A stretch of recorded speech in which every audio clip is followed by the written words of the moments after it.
Hello viewers, नमस्कार। N academy IAS मंजिल के यूट्यूब चैनल पर आप सभी का स्वागत है। So I am recording this video on 9th August 9:40 p.m. And why I'm recording this video is because there's a big breaking news coming from the state of Jharkhand, where student movement has finally resulted into another great result. Jharkhand government has now decided to cancel 3 exams, and all Jharkhand Public Service Commission member has resigned. All JPSC member have resigned. Although education minister has not resigned, but that was never the sole demand of the protesters. The major demand was कि JPSC में structural reform लाना पड़ेगा। और जिस तरीके से झारखंड की government Jharkhand के यूथ का फ्यूचर किल कर रही है, रूइन कर रही है outrightly, that must deserve not only resignation but punishment also of all those people who have entered as a parasite into the system. But I'm very grateful for the fact that Gen Z are coming. Gen Z movement is there. Gen Z is bringing change. And this is why the future of India looks bright. Although ये जो एक action हुआ है, ये action जो है, इससे कोई बहुत बड़ा स्ट्रक्चरल रिफॉर्म तो एजुकेशन में नहीं होगा, एग्जामिनेशन में रिफॉर्म नहीं होगा। बट जिस तरीके से नाउ एजुकेशन में पॉलिटिक्स में एजुकेशन की जगह बन रही है, student are actively participating and seeking for their rights, that clearly shows that surely India will become a विकसित भारत। तो न्यूज देखिए क्या है कि 3 एग्जामिनेशंस को इमीडिएटली कैंसिल करने का बात हुआ है, including the prelims exam of 14th JPSC combined civil services. और साथ ही साथ एनफोर्समेंट डायरेक्टोरेट को भी ये अब कहा गया है कि वो भी जो भी फाइनेंशियल इरेगुलरिटीज हैं 14th जेपीएससी एग्जाम के रिलेटेड, उसको ये लोग अब स्क्रूटनाइज करेंगे। तो फ्रेंड्स, ये दिल्ली के बाद झारखंड में आना, क्योंकि मैंने हमेशा कहा है दैट दिस जो दिल्ली में जंतर मंतर का प्रोटेस्ट हुआ था, उससे तो काफी ज्यादा लाइमलाइट हुआ। नेशनल मीडिया ने कवर किया because it was happening in the heart of India, it was happening in the national capital Delhi. So if Delhi sneezes also it becomes a news. But Jharkhand का कोई सुन नहीं रहा था। ये बच्चे कब से प्रोटेस्ट कर रहे थे, और झारखंड की जो हालत है उसकी तो दुर्दशा और खराब है।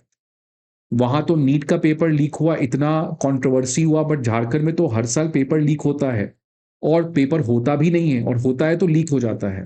तो झारखंड के बच्चे तो कब से परेशान थे, बेबस थे।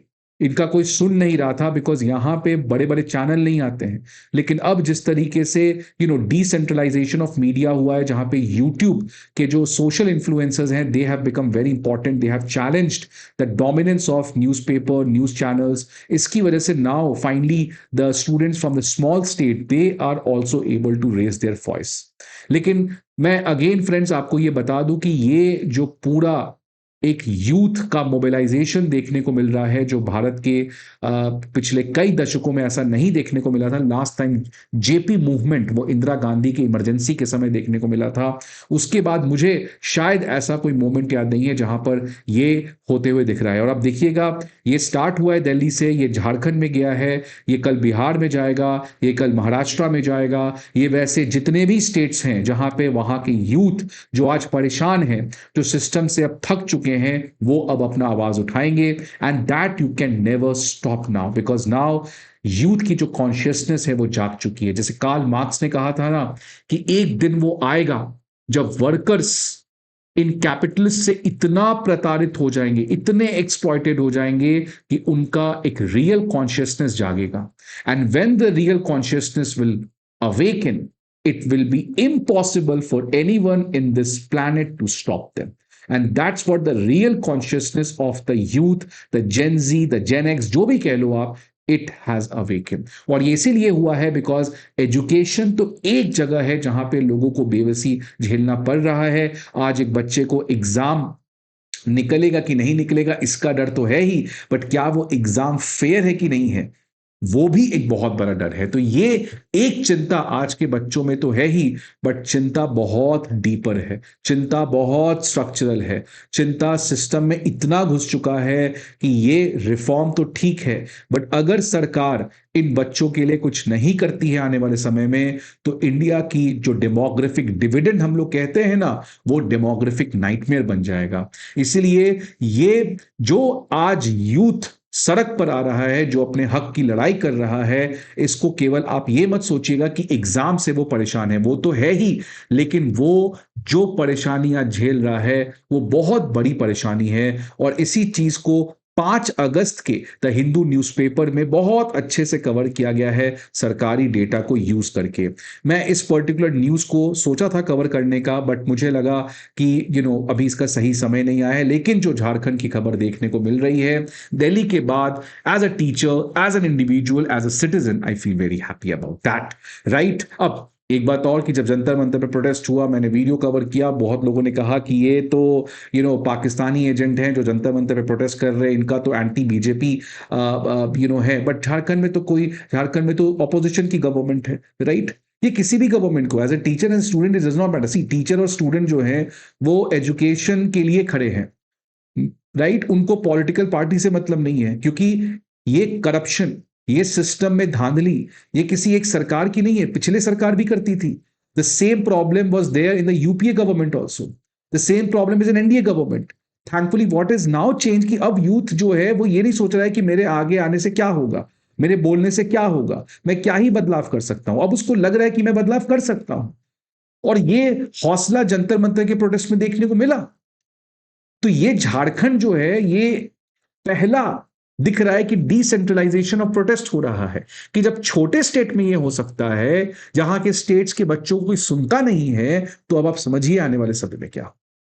अब देखिए इंडिया का जो डेमोग्राफिक पॉपुलेशन है, 15 से 64 साल, जो वर्किंग एज पॉपुलेशन है, 2014 में 65.3% ऑफ इंडिया पॉपुलेशन था, वो बढ़कर 68.2% पे हो गया है। ये इसीलिए है बिकॉज इंडिया एक यंग देश है, और इसी को डेमोग्राफिक डिविडेंड कहा जाता है। लेकिन जब ये आंकड़ा आप देखते हैं और दूसरी तरफ ये आंकड़ा देखते हैं कि 15 से 29 साल का जो वो जेनजी बच्चा है, जो अभी जस्ट ग्रेजुएशन किया है, और ग्रेजुएशन किसी वो तरीके से करके, बिकॉज ग्रेजुएशन में कोई बच्चा पढ़ेगा तो मैक्सिमम चांस है कि उसको केवल डिग्री मिलेगा, उसको कोई पढ़ाया नहीं गया होगा, बिकॉज ना ही इंफ्रास्ट्रक्चर है, ना ही टीचर है, ना ही कोई पढ़ने का शौक है, कुछ चल नहीं रहा है, बस डिग्री चल रहे हैं।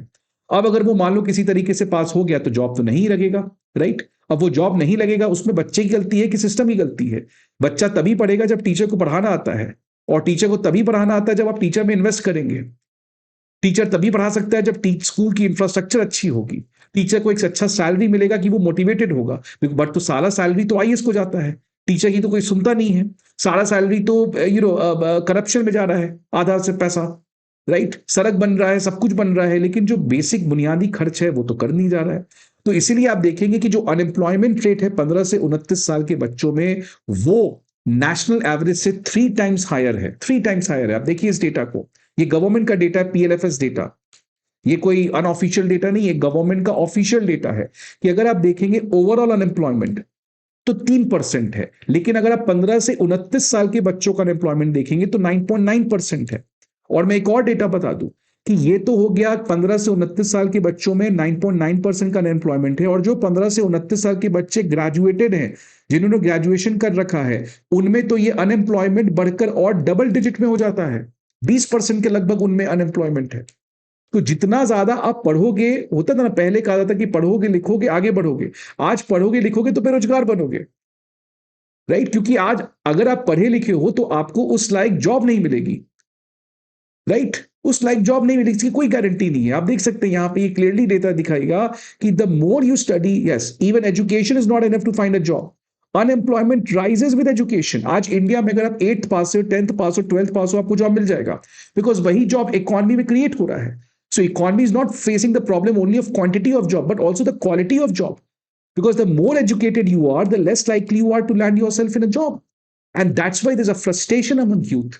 और फिर ये बच्चा को जॉब नहीं मिलेगा तो ये सरकारी जॉब की तैयारी करेगा, और जब ये सरकारी जॉब की तैयारी करेगा तो चलिए यूपीएससी की एग्जाम तो क्रेडिबल है, बट क्या छोटे एग्जाम्स का हालत है, ये क्या कोई सुन रहा है? आज एसएससी के एग्जाम में किस तरीके के क्वेश्चंस आते हैं, तो ये आज बहुत बड़ा प्रॉब्लम है जिसके बारे में कोई बात नहीं कर रहा, बिकॉज पॉलिटिशियंस को तो फ्रीबीज में मजा आ रहा है, पॉलिटिशियंस को तो रिजर्वेशन बढ़ाया जा रहा है, रिजर्वेशन बढ़ा दो बट जॉब कहां है, राइट? तो बुनियादी सेमीकंडक्टर बनाना है, सेमीकंडक्टर तो बनाना है, बट हमें एक प्राइमरी स्कूल भी इंडिया का अच्छा बनाना है, राइट? जितना सरकार का जो बजट है एजुकेशन के ऊपर वो लगातार कम हो रहा है, आप देख सकते हैं expenditure on education by government, again ये बजट का डॉक्यूमेंट है गवर्नमेंट का, फिर मत बोलिएगा फेक डॉक्यूमेंट है। 2025-26 लास्ट ईयर फाइनेंशियल ईयर में जो एजुकेशन का बजट है एज पर the total expenditure of the government वो केवल 2.6% था, which is decrease from 3.75%। Unemployment rate देखिए, अगर आप सेकेंडरी एंड अबव हैं, राइट, तो आपका अनएम्प्लॉयमेंट जो है वो 6.5 है, और अगर आप इलिटरेट हैं, आप अनपढ़ हैं, पढ़े लिखे नहीं हैं, तो अनएम्प्लॉयमेंट केवल 0.3% है। जो मैंने कहा कि जितना पढ़ोगे लिखोगे उतना ही जॉब नहीं मिलेगा, राइट? क्योंकि एजुकेशन पे खर्च नहीं है, खर्च नहीं है तो क्वालिटी ऑफ एजुकेशन नहीं मिलेगा। इसलिए आज सीट्स की दिक्कत है, 24 लाख बच्चे नीट के पेपर भरते हैं, उसमें कितने सीट्स होते हैं? क्यों सीट्स की कमी है आज भारत में? क्या इंडिया में डॉक्टर्स की कमी है? जब डॉक्टर्स की कमी नहीं है तो क्यों नीट्स की सीट इतनी कम है? क्यों इंडिया में 100 आईएएस बनेंगे 140 करोड़ 50 करोड़ की आबादी में? जब आप डीलिमिटेशन करके लोकसभा की सीट्स को बढ़ा सकते हो तो क्या रोक रहा है आपको आईएएस की सीट बढ़ाने में? बिकॉज पैसा नहीं है सरकार के पास, सरकार को तो पैसे बांटने हैं चुनाव के समय। फिर देखिए बहुत बड़ी प्रॉब्लम कि आज पढ़ाई का कोई रेलेवेंस भी नहीं है, कॉलेज की पढ़ाई का। अगर आज आपको सीयूईटी, अगर आपको आज डीयू में एडमिशन चाहिए, अंडर ग्रेजुएशन मान लो आपको एग्जामिनेशन, अंडर ग्रेजुएशन में आपको सीट चाहिए, क्या करना पड़ेगा? सीयूटी की परीक्षा दो। क्यों परीक्षा दो? क्यों? CBSE ICSE state board examination जो आपने 12th में दिया उसकी कोई मायने नहीं रखते हैं? तो क्यों आप ट्रेडिशनल एजुकेशन सिस्टम को बाईपास करके एक पैरेलल कॉम्पिटिटिव एग्जाम का सिस्टम बना रहे हो? मान लो आप डीयू के किसी अच्छे कॉलेज में चले गए, सीयूईटी अच्छा रैंक लाए, अच्छे कॉलेज में गए, अब आपको पीजी करना है, पोस्ट ग्रेजुएशन, तो अगेन इसके लिए क्या करना पड़ेगा? एक नया एग्जाम दो, एमसीक्यू दो सीयूटी पीजी का। मतलब सीयूटी यूजी में आपने 3 साल क्या किया, 4 साल क्या किया, इससे कोई फर्क नहीं पड़ता, फिर एक एग्जाम दो। क्यों ये हर एग्जाम के थ्रू ही आप किसी के सक्सेस को एवेल्युएट कर रहे हो और इसी के थ्रू कोचिंग माफिया आ रहे हैं, राइट? फिर अलग अलग तरीके के आप बदलाव लाते हो, सीबीएसई आंसर शीट्स को ऑब्जेक्टिवली एवेलुएट करने के लिए आपने स्कैन कॉपी अपलोड करवा दिया। इतने लाखों बच्चे देते हैं, उनका स्कैन कॉपी डलवाना और एक टीचर को बोलना ऑनलाइन कॉपी चेक करो, ये पॉसिबल है? As a teacher I know how it's difficult to check online answer copy. 10 बच्चे का चेक करते तो नींद आने लगता है, आप सोचो 1,000 10,000 बच्चों का आंसर कैसे कोई चेक कर सकता है? तो इसलिए सरकार जो है it is trying to fix जो टूटा ही नहीं है। इसीलिए आज रीडर्स को, जो भी ऑडियंस हैं, वो चाहे तैयारी कर रहे हैं नहीं कर रहे हैं, उनको आज एक बच्चे के they have to place themselves in the shoes of a student, then only they will understand कि आज एक स्टूडेंट जो है वो कितना परेशान है। एक तरफ उसके माँ बाप की उम्मीदें हैं, एक तरफ समाज में एक डिग्निफाइड जिंदगी जीने की इच्छा है, आकांक्षा है, लेकिन ये सब चीजों की वजह से एक इन सब चीजों के माहौल में एक बहुत बड़ी निराशा है, राइट? वो ऐसी निराशा है जो एक बच्चा बता नहीं पा रहा है, वो एक बच्चा सह रहा है, लेकिन अब वो बच्चा आ रहा है। इसीलिए कॉकरोच जो चीफ जस्टिस ने कह दिया, बट आग लग चुकी है। और ये कॉकरोच के साथ खास बात आपको पता है, अगर आप कॉकरोच का सर भी काट दे, without a head cockroach can survive for weeks, because cockroach का जो नर्वस सिस्टम है वो डिसेंट्रलाइज होता है। वैसे ही बच्चे, आपने उनके ऊपर baton, tear gas, pellet gun सब कुछ किया, बट ये बच्चे टूटे नहीं, बिकॉज ये बच्चे जाग चुके हैं। इसीलिए सरकार को as a teacher I have a request कि ये चलिए जेपीएससी के रिजिग्नेशन हो गया, ये सब कुछ ठीक है, बट एजुकेशन के ऊपर बजट बढ़ाइए, 10th 12th के मार्क्स को इंपॉर्टेंस दीजिए, स्किल डेवलपमेंट पे काम करिए, बच्चों के पर्सनालिटी पे बात करिए, बिकॉज आज बच्चा पढ़ा लिखा है, बोलने नहीं आता है, जॉब नहीं मिलेगा। प्राइवेट जॉब के लिए मैन्युफैक्चरिंग सेक्टर के शेयर को बढ़ाइए। जैसे एक ऑल इंडिया सर्विसेज है आईएएस आईपीएस का, वैसे एक ऑल इंडिया सर्विसेज एजुकेशन के होने चाहिए जो यूपीएससी कंडक्ट करे, और वहां से सेलेक्ट करके हर एक स्कूल में 1-2 टीचर ऐसे होने चाहिए। स्कूल में, कॉलेजेस में बड़े बदलाव करने पड़ेंगे साहब, बड़े बदलाव करने पड़ेंगे। स्ट्रक्चरल रिफॉर्म लाना पड़ेगा, राइट? और स्ट्रक्चरल रिफॉर्म 1991 रिफॉर्म आया, सब रिफॉर्म आया, बट वैसा ही कोई बड़ा रिफॉर्म एजुकेशन में लाना होगा। ये 3 लैंग्वेज फॉर्मूला रिफॉर्म नहीं होता है। रिफॉर्म का मतलब बुनियादी लेवल पे जाके, और इसके लिए बच्चों को लाइए। आपने एग्जामिनेशन रिफॉर्म के लिए नंदन नीलेकानी को लाया, अच्छी बात है, टेक्नोलॉजी के थ्रू चीजें ठीक की जा सकती है, बट उसमें और ज्यादा स्टूडेंट्स का पार्टिसिपेशन, स्टूडेंट झेल रहा है वो चीज, स्टूडेंट झेल रहा है। एज अ टीचर मुझे भी नहीं पता होगा स्टूडेंट की क्या प्रॉब्लम है। अगर आपको स्टूडेंट के लिए रिफॉर्म लाना है तो स्टूडेंट को लाओ, स्टूडेंट का पार्लियामेंट में सेशन बुला और बोलो कि देश भर के जितने भी स्टूडेंट है, जो भी प्रॉब्लम है, आइए पार्लियामेंट में डिबेट करते हैं। तो ऐसा कुछ करना पड़ेगा। मैं एज अ टीचर आप स्टूडेंट से पूछना चाहता हूं, आप एक एक बदलाव क्या लाना चाहते हो अगर मान लो आपको एजुकेशन मिनिस्टर बना दिया जाए? Please let me know the comment box. Friends, I hope आपको वीडियो अच्छा लगे। Good night, see you again.